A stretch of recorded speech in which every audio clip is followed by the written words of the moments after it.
Baik Bapak Ibu yang dimuliakan Allah, supaya yang tidak terganggu. Bapak Ibu yang saya muliakan, jamaah sholat maghrib yang dimuliakan oleh Allah, malam ini alhamdulillah kita senantiasa bersyukur kepada Allah, terutama saya pribadi bersyukur sekali bisa berkunjung kembali ke masjid apa ini, musola Pak?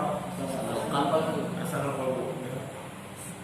Sama dengan nama BTN yang Rias Sehati, Hasanul Qalbu.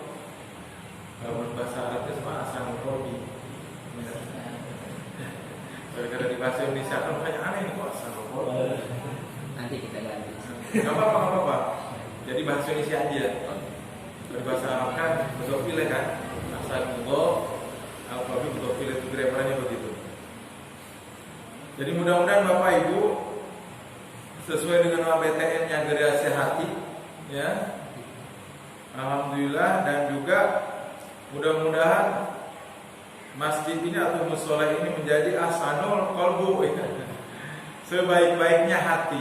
Jadi mudah-mudahan ya Bapak Ibu ketika ada pengajian mobil khusus untuk bapak-bapaknya di masjid ini senantiasa memperbaiki hati kita. Karena kata Nabi SAW, Inna fil jasadi mudghah, sesungguhnya di dalam kata Nabi SAW, di dalam tubuh kita ada mudghah, segumpal darah atau segumpal darah. Apabila segumpal darah itu baik, maka seluruhnya baik. Dan apabila fasadat, kalau segumpal darah itu buruk, maka seluruhnya akan buruk. Wahia al-qalbu, itulah hati. Jadi jamaah sekalian, ini pentingnya kita menjaga hati dan memperbaiki hati. Semangat ibadah kita, ya, ibu juga sama ini. Karena ibu-ibu tidak diwajibkan berjamaah, untuk bapak-bapak diwajibkan. Itu berawal dari apa hadirin? Dari semangat hati dan semangat jiwa kita. Begitu jamaah sekalian. Dalam aja kita. Nah jamaah sekalian, materi kita pada malam ini mengambil potongan ayat kecil ya dari surat Al-Baqarah ayat 197. Ayatnya mah panjang nih jamaah sekalian. Al-Hajju Ashhurun Ma'lumat, faman farada fihinna al-hajja fala rafatha wala fusuqa wala jidala fil hajj. Ya. Ini berkaitan dengan pelaksanaan ibadah haji sebenarnya. Tetapi ada di ujung ayat ini pendek tetapi sangat bermanfaat ya, sangat dahsyat maknanya. Seluruh ayat tentu bermanfaat. Kami ambil potongannya. Wa ma taf'alu min khairin ya'lamu Allah wa tazawwadu fa inna khairaz zadi taqwa. Maka berbekalah kalian ketika melaksanakan haji. Para ulama tafsir banyak sekali pendapatnya di dalam tafsir Ibnu Katsir, karena dulu sebagian orang itu ada yang pergi haji tidak membawa bekal. Ya, dulu naik kereta, naik kuda, naik unta. Bahkan kata Imam Al-Dhahhak yang dari Yaman tidak ada bawa bekal sama sekali. Ada juga ada yang membawa bekal tapi tidak cukup sampai jumroh Aqabah saja, yaitu tanggal 10 Dzulhijjah. Padahal haji masih ada waktu 2 hari atau 3 hari. Apalagi yang belum melakukan tawaf ifadah. Ya, jadi mereka kelaparan. Sebagian orang beralasan, ya ini kan perjalanan menuju ibadah, pasti Allah akan tanggung. Begitu. Makanya kata Allah Taala, persiapan perbekalan yang cukup itu mengenai apa hadirin? Perbekalan ketika melaksanakan musafir ya dalam rangka melaksanakan ibadah haji. Hadirin, maka kata Allah SWT, walaupun di dalam rangka melaksanakan ibadah yang paling utama, tuh ini namanya ikhtiar. Ya, makanya ulama mensyaratkan Salah satu syarat apa jemaah? Ibadah haji itu apa? Di samping muslim balik tentu ya, yang syarat dalam ibadah seluruhnya muslim, balik dan aqilun, kemudian al-istita'ah, mampu dalam perjalanan. Mampunya ini 2 kurang lebihnya. Ibu ya, ada 3 yang menambahkan para ulama. Sehat fisiknya, lahir batinnya, tidak dalam keadaan sakit, perjalanannya aman, tidak ada perang. Kalau sekarang naik pesawat nggak ada perang di Timur Tengah, mudah-mudahan ya tidak ada. Takut ada roket nyasar nanti. Ya, aman dalam perjalanan. Yang ketiganya, bekal yang cukup untuk dirinya ketika berangkat dan untuk keluarga. Makanya syaratnya, jadi jangan sampai ini kan Allah yang atur ibadah. Insya Allah kalau ikhlas adalah nanti di perjalanan dihitung dulu secara logika. Nah jamaah sekalian, zaman dulu begitu perjalanan haji sangat lama, lebih daripada sebulan yang sekarang. Bahkan kami pernah dapat postingan dari teman itu. Siapa yang pernah dapat itu? Ada tahun 1970-an, bahkan kurang lebih dari itu mungkin ya. Yaitu ada kapal laut buatan Belanda yang memang disediakan untuk perjalanan haji. Ya sampai ada rutenya itu dari Banyuwangi ya ke Tanjung Perak, Surabaya, terus nanti untuk khusus Jawa dari Surabaya langsung ke Timur Tengah, tapi mampir-mampir dulu tentu. Ya itu sekian rupiah masih murah. Itu berangkatnya jamaah sekalian 5 bulan sebelum haji. Tinggal di sana nanti hampir kurang lebih berapa itu? Ya, karena mereka harus, jadi mereka puasa Ramadannya di sana. Ya, jadi ada yang minimal 6 bulan perjalanan, ada yang sampai setahun, bahkan ada yang tidak pulang dulu bebas. Dipersilakan oleh rajanya untuk tinggal di Mekah. Makanya banyak ulama Indonesia belajar di mana? Di Mekah. Nah, itu perjalanan dunia. Maka berbekalah kalian dengan bekal yang cukup. Tapi di akhir ayat ini, wa tazawwadu fa inna khairaz zadi taqwa. Maka sebaik-baiknya perbekalan, seolah-olah kata ulama nggak ada apa-apanya tuh bekal yang cukup untuk pergi haji kalau bekal takwanya nggak dibawa. Ya, karena ketakwaan ini salah satu faktor untuk diterimanya amal ibadah. Atau yang kedua ada hikmah lain, yaitu apa? Kalau di dunia kalian untuk musafir kemana saja, ya itu mesti perbekalan. Ya mesti persiapkan perbekalan dengan perbekalan yang cukup. Mungkin Bapak kalau pulang ke Makassar ya, perbekalannya harus apa? Apalagi kalau naik darat, ya seumur umur. Ustaz Jamil, saya tahun kemarin naik mobil itu ada keponakan, ya, dan udah dibuka pelabuhan Lembang yang langsung ke Surabaya. Ya, jadi ngerasain seumur hidup naik kapal laut, dia pulang, masya Allah dengan keluarga begitu. Apa yang kita persiapkan? Ya, dari tanggal 5 Ramadan sudah diperiksa mobilnya ke bengkel. Begitu. Mohon maaf ya, termasuk masalah apa? Persiapan perbekalan di jalan. Bensinnya berapa mil dihitung begitu. Itu ayat Ali dan udah pernah ke Jakarta. Kita nanya-nanya dulu. Nanti dari Surabaya langsung. Ya berapa kira-kira? Tolnya aja hampir 1.900.000 kita harus bolak-balik 1.800.000 bensin. Makan di jalan. Nah jadi soalnya kata Allah, kalau kalian di dunia mau mengadakan perjalanan kemana aja, harus cukup perbekalannya, apalagi perjalanan menuju akhirat. Kenapa kita sering serius sekali ketika perjalanan di dunia? Harus jangankan jauh ke Makassar ya, mau rekreasi kemana? Ke pantai aja kita harus ada apa? Bekal. Ayah sekali-kali ke Nipah, bawa nasi aja sama sayur, nanti di sana beli ikannya sekali-kali. Bisa sebenarnya ibu-ibu masak di rumah, cuma pengen aja ngerasain ikan bakar di pinggiran pantai Nipah sambil habis mandi begitu lapar ya, dengan ikannya panas-panas begitu dan sambalnya panas juga.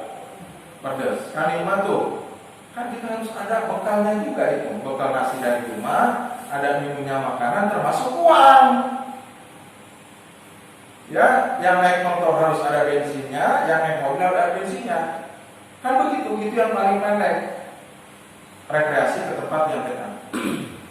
Nah, kenapa kami Pak Kamil nih ya minta materi ini? Kebetulan di beberapa masjid, insya Allah nanti kita akan buka juga pengajian di sini, yaitu di Masjid Pabutan Permai, di musola kami Darussalam ya, dan di Grand Muslim ada kita bahas kitab namanya Al-Aqidatus Shafiyah, ya, akidah yang bersih, membahas rukun iman. Kita baca setiap subuh di musola kami itu tentang kehidupan di alam akhirat, bagian daripada iman kepada hari akhir. Ternyata jamaah sekalian, ya, tidak mudah, tidak sepele, tidak ringan seperti yang kita pikirkan perjalanan menuju alam akhirat. Satu harinya saja di sana sama dengan 50.000 tahun. Ya, kata ulama, belum berbicara tentang kiamat, ketika kita meninggal aja di alam kubur nggak tahu sampai kapan nanti kita menunggu dalam waktu yang sangat lama. Sebelum apa jamaah? Sebelum kiamat tiba. Tiupan sangkakala itu di kitab itu tentu berdasarkan Al-Quran ya, itu 2 kali ibu-ibu. Sangkakala yang oleh malaikat Israfil. Memang ini menarik, kita bisa mungkin karena baru baca ya, para ustadz yang lain udah kali ya. Jadi kata para ulama, makhluk Allah yang terbesar itu adalah Arsy. Ya, Arsy makhluk Allah yang terbesar. Atau ada yang mengatakan malaikat Jibril. Kemudian yang kedua, makhluk Allah yang terbesar juga adalah malaikat yang jumlahnya 8, pemikul Arsy. Arsy itu kerajaan Allah di langit. Ada juga ayat kursi, kursinya Allah. Itu kursinya saja kita nggak bisa dan nggak boleh bayangkan kursi kayak kursi begini, tidak ya. Kursinya Allah itu wasi'a kursiyus samawati wal ardh, meliputi langit dan bumi. Di dalam hadis yang sahih, Nabi SAW membandingkan jamaah sekalian, itu kursi dengan arsy besarnya apabila kalian letakkan itu koin uang 500-an kalau kita di lapangan yang besar, bahkan bukan di lapangan kalau di situ, di padang pasir yang luas, maka itu koin itu kursinya, arsy itu padang pasir yang luas. Jadi kata ulama ini perbandingannya, kalau kursinya aja meliputi langit dan bumi, gimana arsy-nya? Ribuan kali lipat apa Pak? Karena pengen nyamain lapangan itu ada berapa ribu poin kira-kira kalau dipasang. Kursinya aja meliputi langit dan bumi alam semesta ini. Ya, arsy-nya itu ribuan kali lipat kursinya Allah. Itu dipikul oleh 8 malaikat dalam surat Al-Ma'arij itu. Al-Apa ya? Al-Apa.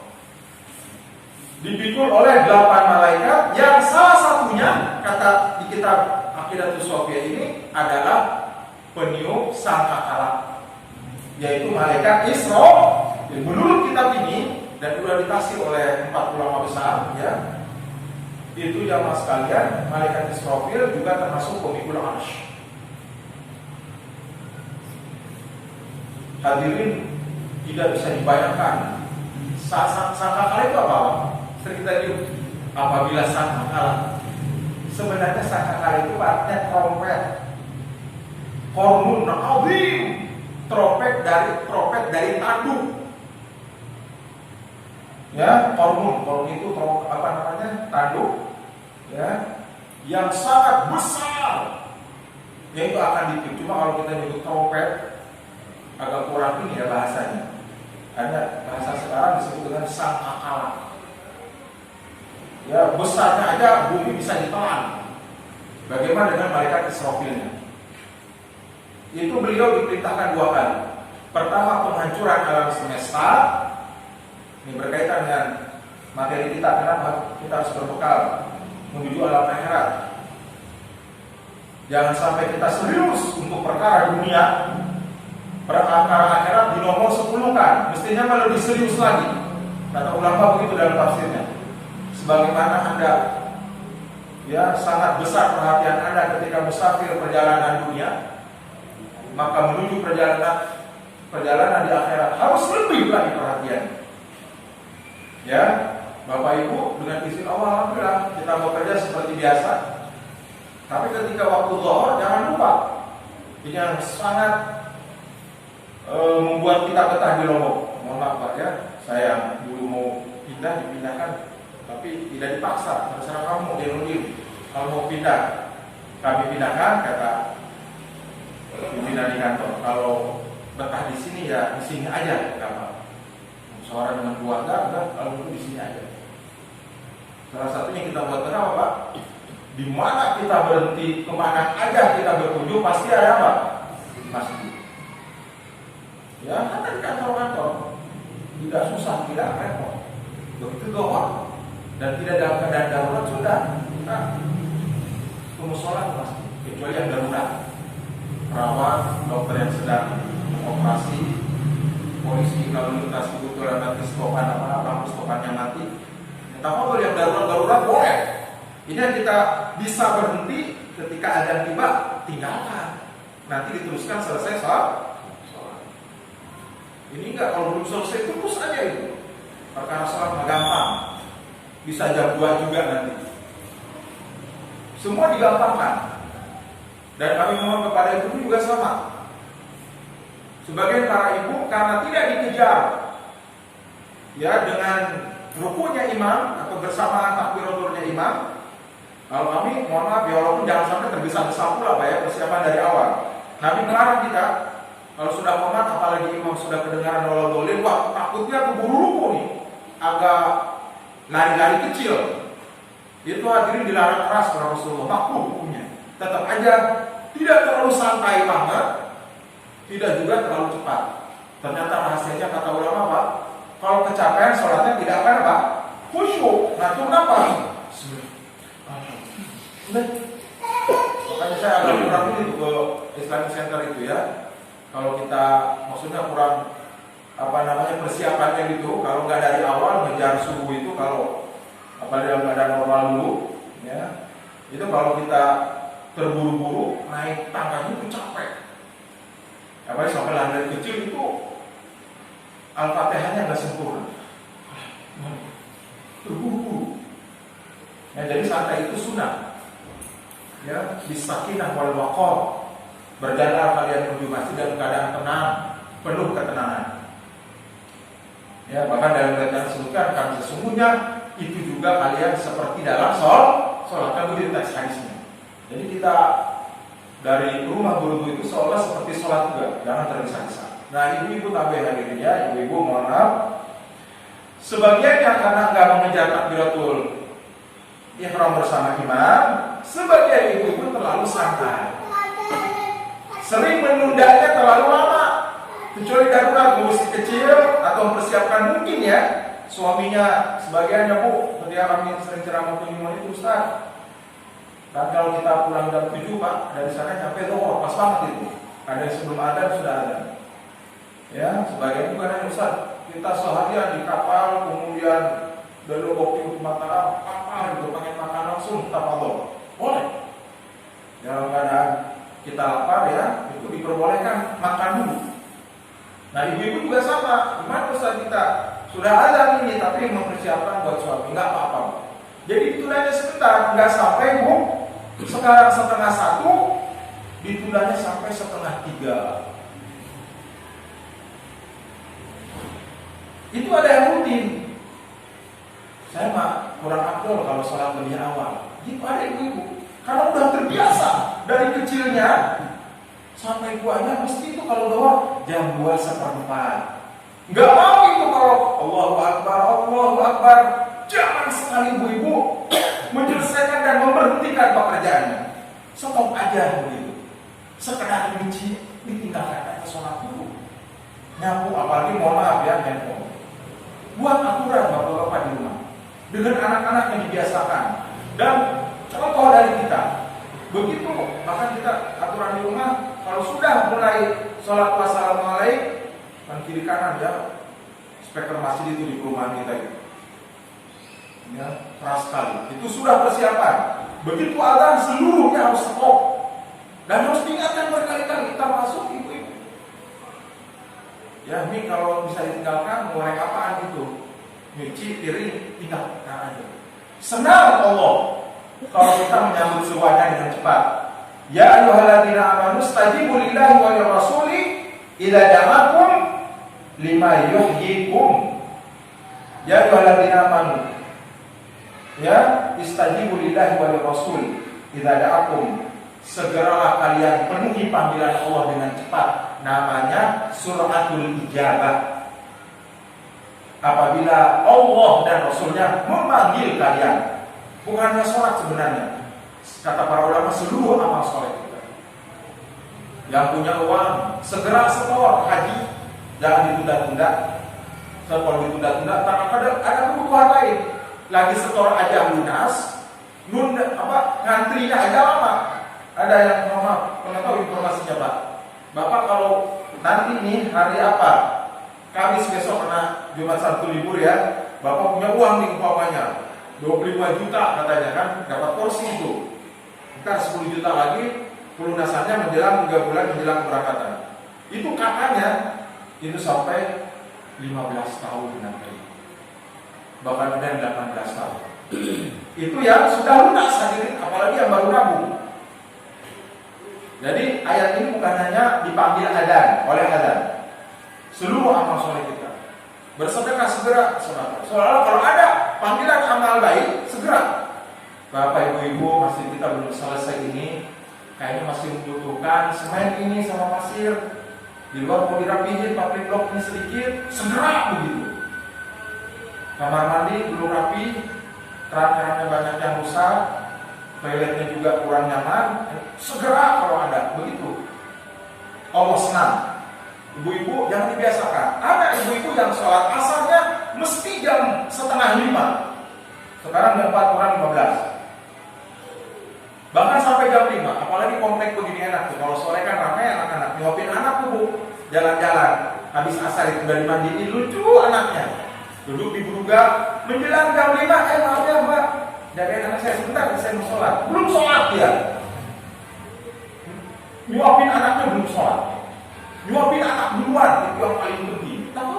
Tapi jangan tahu lama ditundanya.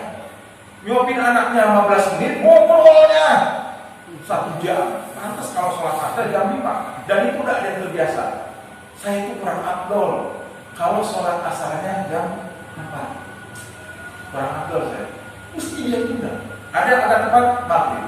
Isya apalagi ini mohon maaf ya, kita semua sepakat ini. Sebagiannya kadang handphone agak mengganggu begitu.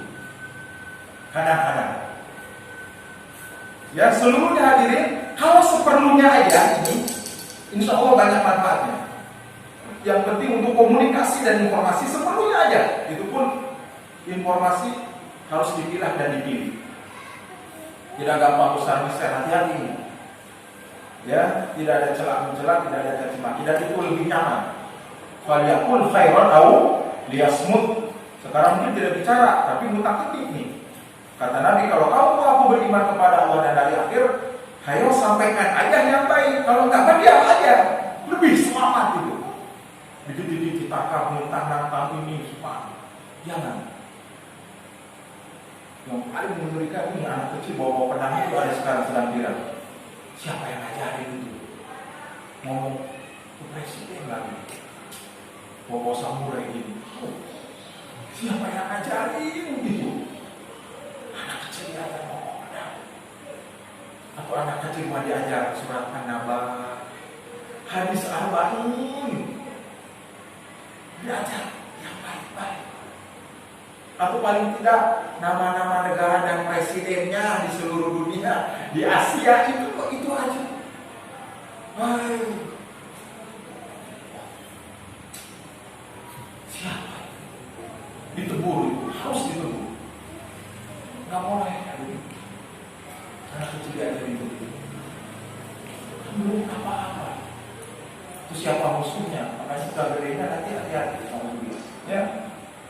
Nah, jamaah sekalian, kita kembali ya. Jadi mohon maaf ya, terutama suku saya tidak pernah bosan ini, udah 2 kali ya nyampe ini. Jangan sampai kita ketinggalan sholat apa? Fatazawwadu, berbekal kalian sebagai berbekal ketakwaan.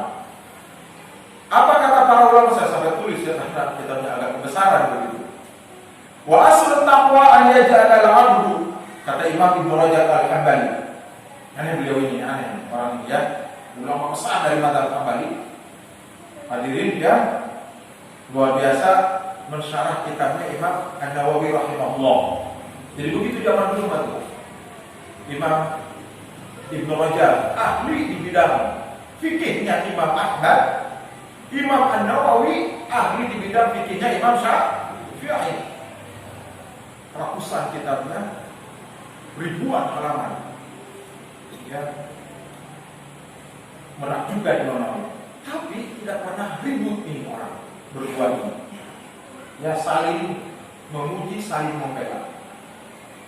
Dibela oleh beliau nih Imam Syafi'i ini ketika beliau melaksanakan bacaan Quran pada setiap Ramadan, kan masyhur riwayatnya. Ada beberapa Pak, ada yang mengatakan setiap Ramadan Imam Asy-Syafi'i kan 60 kali itu ada di internet itu. Ada yang mengatakan 40 kali khatam. Ada hadirin, harinya itu 30 Ramadannya, tapi khatamnya berapa kali?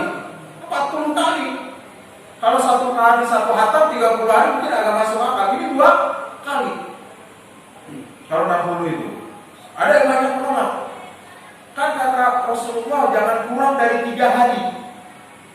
Kenapa Imam Syafi'i ini sampai sehari sekali, bahkan sehari 2 kali? Dihitung oleh Imam Hambali, oleh Imam Ibnu Rajab ini. Kalau di perbekalan yang cukup ini, makanya beliau kan wasiat kepada anak-anaknya, tangiskan anak-anaknya. Sedih abahnya meninggal, tenang aja. Insya Allah abah bersyukur kepada Allah karena abah telah menghatamkan ribuan kali dari Al-Quran. Bahkan kata ulama, beliau bukan hanya tidak menghafalnya saja. Ya, karena anjuran para ulama, walaupun menghafal Al-Quran sudah khatam 30 juz, tetap ada Allah. Ya, melihat Al-Quran itu sangat utama. Jadi banyak para penghafal dulu, jamaah sekalian itu walaupun hafal tetap dia baca. Termasuk Imam Asy-Syafi'i rahimahullah dan Imam Malik. Imam Malik kan meliburkan pengajian kalau Ramadan. Nah, sebentar lagi ini Rabiul Tsani sudah Jumadil Ula sekarang. Entar Jumadil Tsani, Rajab dan Sya'ban, jadi 3 bulan lagi. Enggak terasa ya Ramadan. Nah, kemarin kita pada nangis ya, tidak melaksanakan tarawih di mana Pak? Di masjid. Sepi itu Pak. Ada keliling, ada orang di mana aja ada tarawih. Ada yang mesti digelapin sembunyi-sembunyi dengan takmirnya, ada yang berbotnya itu 4 orang, 3 orang. Ada kepala lingkungan melihat ini. Sedang apa? Gitu. Ya, nanti banyak yang ikut loh. Di rumah aja cuma 3 hari, tapi kepada di rumah lain. Ada kepala lingkungannya, nanti pada kumpul nanti orang itu. Cuma kita pada tanya, enggak jadi. Kerinduan kita itu. Mudah-mudahan ini kita dalam keadaan normal insyaallah. Hadirin, ini sedikit mengungkapkan ya. Kata Imam Ibnu Rajab, sebagian mengatakan dari tanggal 1 sampai tanggal 20 Imam Asy-Syafi'i itu Pak, dari ba'da subuh beliau enggak tidur, bukan kayak kita ya. Kalau Ramadan sampai maghrib lagi itu beliau membaca Al-Quran 15 juz, setengah Al-Quran dari Alif Lam Mim. Kalau kita ya cetakan Indonesia itu sampai Walayat Talaqoh yang ada tulisan merah besar itu pertengahan apa Pak? Al-Quran surat Kahfi. Itu dari ba'da subuh sampai maghrib. Nanti pada maghrib beliau sampai menjelang subuh tentu ada tidur sebentar, itu 15 juz. Jadi satu hari satu malam 30 juz. Nah menjelang Asyur Awakhir yang kita ada istilah acara i'tikaf itu, sunnah i'tikaf setelah Ramadan, lebih dahsyat lagi. Siangnya 30 juz, malamnya 30 juz. Itu yang 40 kali. Itu riwayatnya masyhur. Dibela oleh Imam Hambali walaupun mazhabnya berbeda. Oleh Ibnu Rajab ini kepada Imam Asy-Syafi'i. Saya sampaikan kepada kalian bahwa Imam Syafi'i tidak membuat bid'ah. Karena apa? Beliau sehari-hari memang seminggu dan 3 hari khatam Quran. Cuma di Ramadan itu pasarannya, istilahnya bahasa itu, memang bulannya bulan Quran. Diprioritaskan Quran itu. Karena tidak ada larangan dari Rasulullah. Dan Nabi SAW sendiri pernah membaca berapa Pak? Hampir 10 juz lebih ya. 15 ya, 15 juz dalam satu rakaat. Begitu. Pernah Rasulullah SAW ketika sholat tahajud. Kata Imam bin Mas'ud itu yang terkenal ini kalau di Sudan Pak, namanya sholat Ibnu Mas'ud.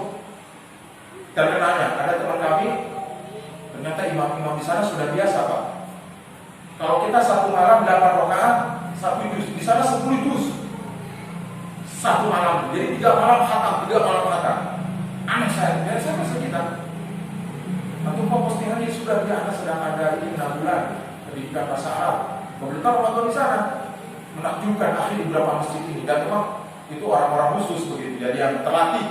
Cuma anak ikut-ikutan. Bayangkan 8 rakaat Pak, itu 10 juz. Bahkan ada yang lebih. Saya sampai 3 kali duduk katanya nggak kuat.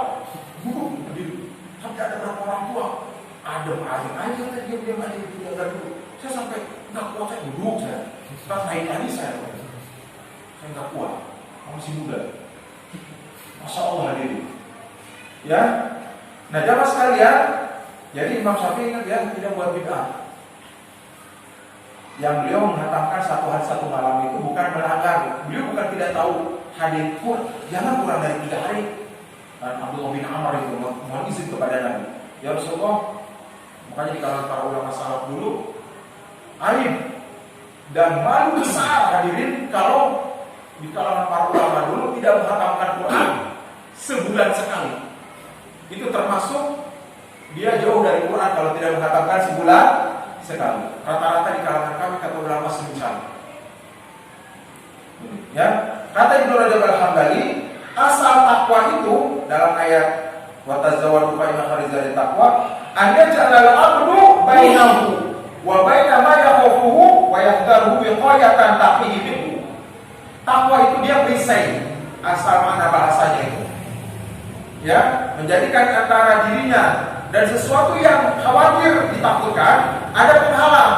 Kalau ditakutkan dari senjata, maka dia pakai baju besi atau tameng, kayak perisai yang itu. Itu Pak, perisai itu namanya wiqayah atau takwa namanya. Perisai itu, perisai ya, supaya tidak kena pukul, itu namanya wiqayah. Nah, dibahasakan kenapa? Dibahasakan di dalam agama ittaqullah sampai 238 kali.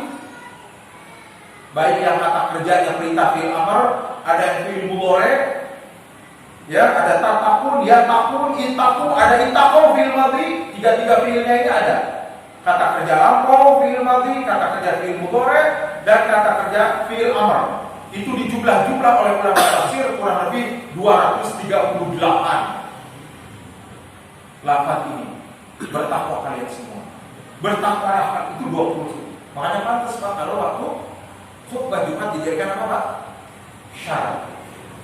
Jadi sebagian ulama Pak itu ada yang mensyaratkan harus ada kata-kata usikum bitaqwa. Kalau enggak ada, ambil ayat Quran ittaqullaha haqqa tuqatih. Atau ayat yang semisalnya. Yang biasa kita baca surat Khutbatul Hajah itu ada 3 surat, ya.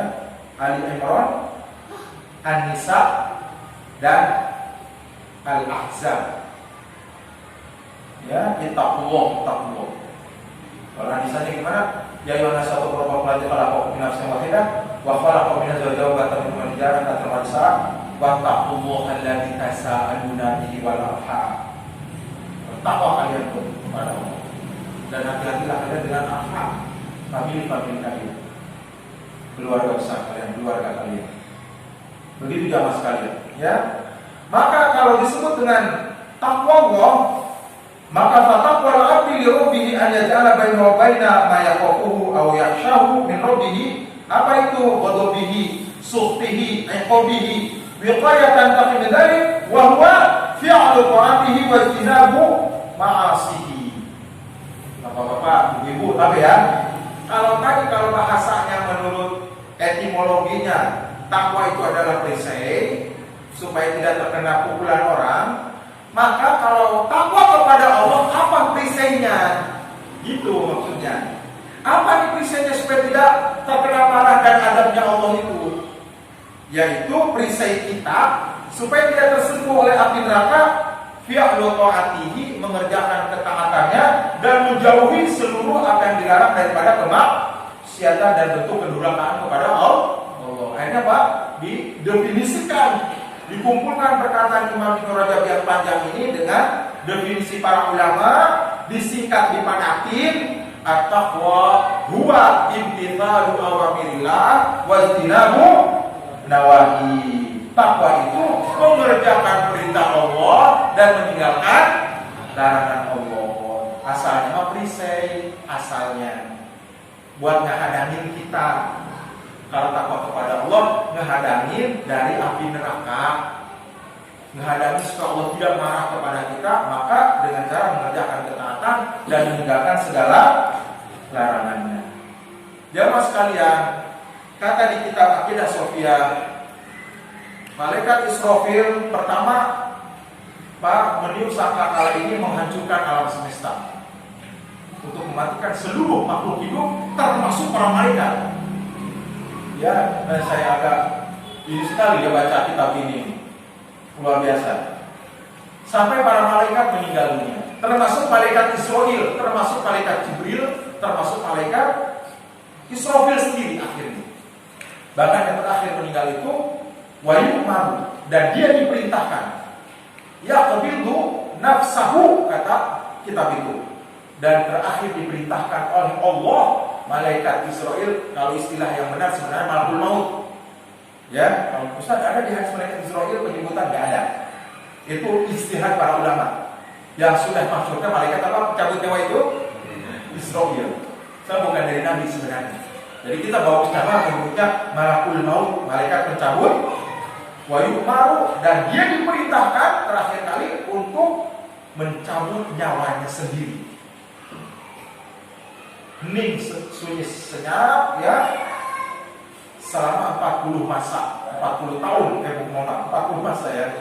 Jadi 40 masa itu sahabat bertanya kepada Abu Hurairah, ya Abu Hurairah, apa sih yang dimaksud 40 masa yang disabdakan oleh Nabi antara jarak tiupan sangkakala yang pertama ke sangkakala yang kedua itu apa maksudnya? Arba'in katanya begitu, 40 tahun ya, arba'ina sanatan kata. Para sahabat bertanya kepada Abu Hurairah, arba'ina sanatan, 40 tahun ya jaraknya tiupan sangkakala itu, karena 2 kali tiupan. Ya, abai itu nggak tahu, saya nggak mau jawab saya. Abai itu saya nggak menjawab. Oh kalau gitu arba'ina yauman, 40 hari kalau gitu, nggak tahu. Oh kalau gitu 40 saat, 40 jam, nggak tahu. Karena Rasulullah tidak menjelaskan. Jadi di hadis itu Pak, jarak antara tiupan yang pertama ke tiupan yang kedua itu berapa? 40. Bukan 40 tahun, bukan 40 bulan, bukan 40 hari. Enggak tahu. Faqad abaitu, aku enggak menjawab, kata Abu Hurairah. Limanil mulkul yaum, kata Allah dalam surat Ghafir. Setelah hancur dunia ini, Allah menciptakan bumi yang baru, dan Allah bertanya ketika seluruhnya ada di tanah, terutama manusia tentu ya, Allah alam, kalau para malaikat di mana, jelas wafat. Kepunyaan siapa sekarang kerajaan ini? Allah sendiri menjawab, lillahil wahidil qahhar. Kepunyaan Allah yang maha tunggal lagi maha perkasa. Allah sendiri menjawab, limanil mulkul yaum, hari ini milik siapa kerajaan ini? Allah sendiri menjawab, kepunyaan aku, Allah, Tuhan yang maha tunggal, yang maha esa, dan yang maha perkasa. Tidak ada makhluk satu pun yang hidup. Setelah itu Allah membangkitkan siapa? Malaikat Israfil yang dibangkitkan menurut kitab ini untuk meniup sangkakala yang kedua, maka hiduplah seluruhnya makhluk itu. Nah jamaah sekalian, panjang perjalanan kita diberdirikan di hadapan Allah. Nabi menyampaikan sallallahu alaihi wasallam hadis yang sahih, 3 kondisi kita Bapak Ibu tahu ya. Uratan, ghurla, khufatan. Uratan, khufatan, ghurla. Kalian tidak berpakaian uratan, tidak bertelanjangan, tidak berpakaian. Hufatan tidak beralas kaki, tapi hadirnya ghurla, kemaluan laki-laki belum disunat. Ghurla itu lam yukhtan, artinya tidak disunat seperti anak kecil. Kita panik kemananya akan pergi. Matahari yang beberapa tombak aja jarak. Saat itu lama diputuskan, tidak diputuskan langsung setelah kebangkitan itu. Berbondong-bondong datang kepada Nabi Adam, kepada Nabi Ibrahim, kepada Nabi Musa, kepada Nabi Nuh. Semua menyerahkan kepada apa? Rasulullah. Hadits Bukhari dengan kita soal. Termasuk tidak kita tentang syafaat kubro. Rasulullah berdoa, ya Allah segera putuskan. Itu namanya syafaat kubro. Kemudahan untuk diputuskan, dipisah amalan kita semua. Untuk seluruh umat, bukan hanya umat Islam. Nanti terpisah kata Ibnu Qayyim al-Jauzi. Setelah itu baru untuk umat yang khusus. Itu pun terbagi lagi. Syafaat Rasulullah SAW ini benar adanya. Akidah Ahlussunnah meyakini adanya pertolongan dan doa Rasulullah untuk kemudahan bagi siapa Pak? Umatnya.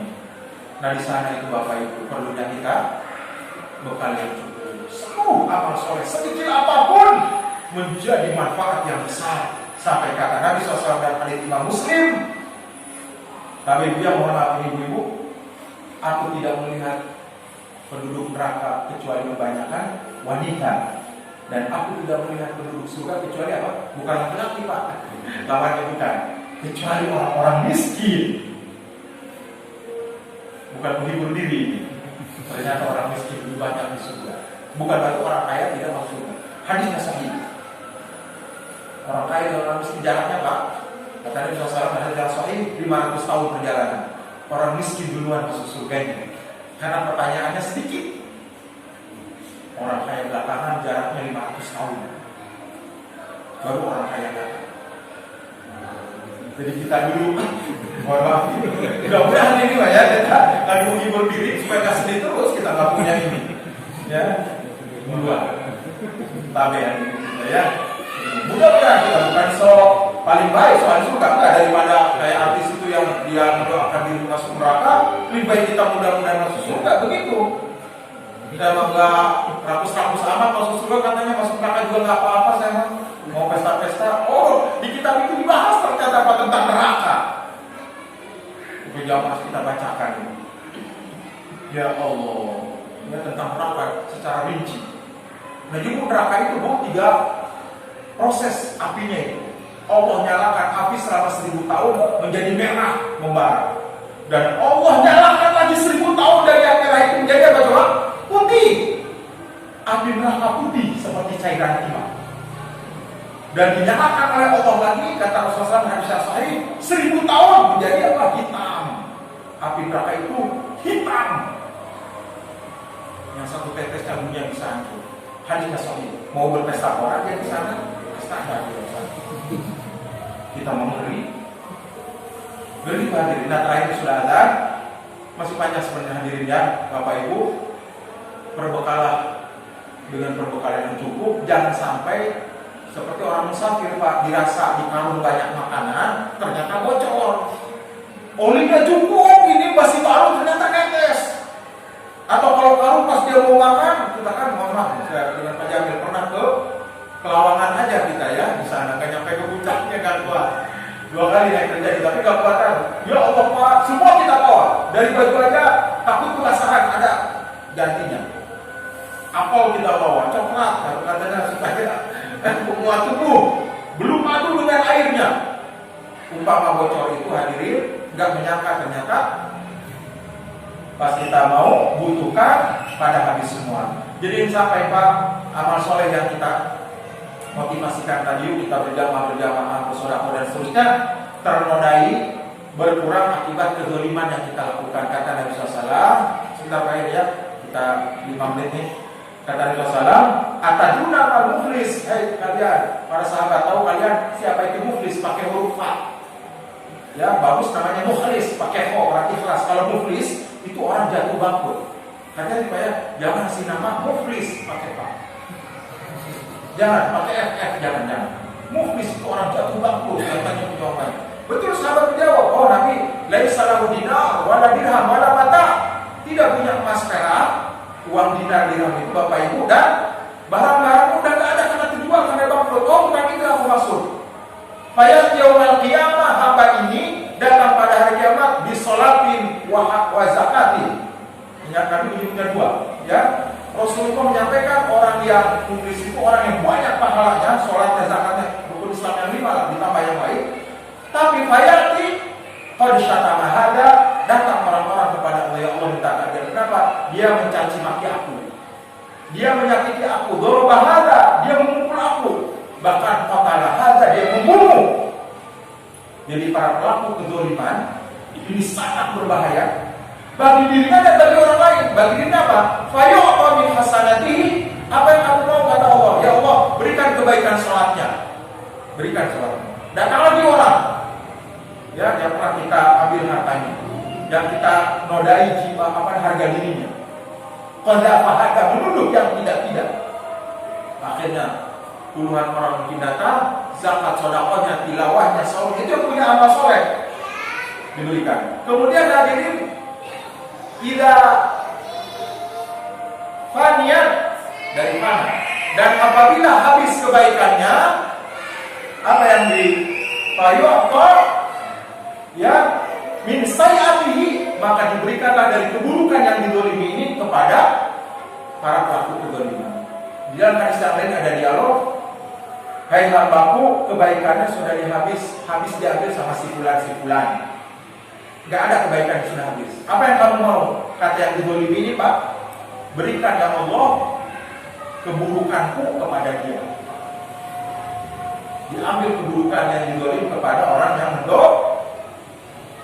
Bayu qadatu finnar, diseret menuju api neraka. Itu yang banyak apanya, Pak?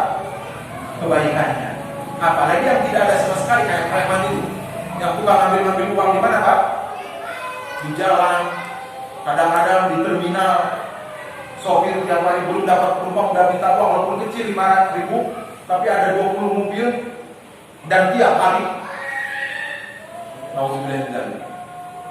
Ya, maka Bapak Ibu Allah, di samping kita beribadah kepada Allah, jangan sampai bekal yang cukup ini tiba-tiba kita, nauzubillah, pasti pada mahsyar tidak dapat apa-apa karena ada hutang sampai sekarang belum dibayar, hak orang kita rampas, kita gibahin dia, kita sakitin dia, kita rampas. Kalau di kampungnya setan orang tuh hati-hati. Ini tidak isi, tetangga merasa tersakiti dengan ulah perilaku kita, ini hati-hati. Kezaliman itu membawa apa, Pak? Bahaya yang besar, apalagi sampai pembunuhan. Nauzubillah ini. Kata Nabi SAW, yang dibunuh dan yang membunuh akan saling berhadapan.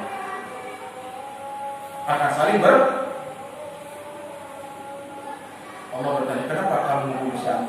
Kata yang membunuh, saya disuruh si fulan.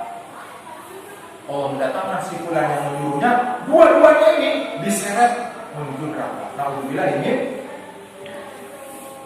Jadi sekecil apapun kezaliman kepada orang lain, teman kita itu di kantor, bersama yuk kita atur rukun aja, saling memaaf dan saling minta kepada Allah, supaya tidak ada tuntutan lebih banyak di mana diri. Ya, waliyahulillah. Itu saja dulu. Insyaallah di kapan-kapan kita teruskan perjalanan kita menuju alam akhir. Ada hisab, ada mizan, udah dihitung amalan kita dan ditimbang amalan kita. Ada yang berat kebaikannya, Pak Amman Fakulan Mazin, bahwa pengingatiro, Pak Amman Fakulan yang ringan kebaikannya, kalah sama keburukan. Kata Imam Qayyim, tidak tasawat. Ternyata ada juga yang keburukannya sama dengan kebaikan. Itu yang dapat syafaat lah nanti tidak ada Rasulullah. Salah satunya, kata ulama pengarang kitab ini, adalah yang dapatkan syafaat untuk menentu kemana dia akan pergi, yang seimbang.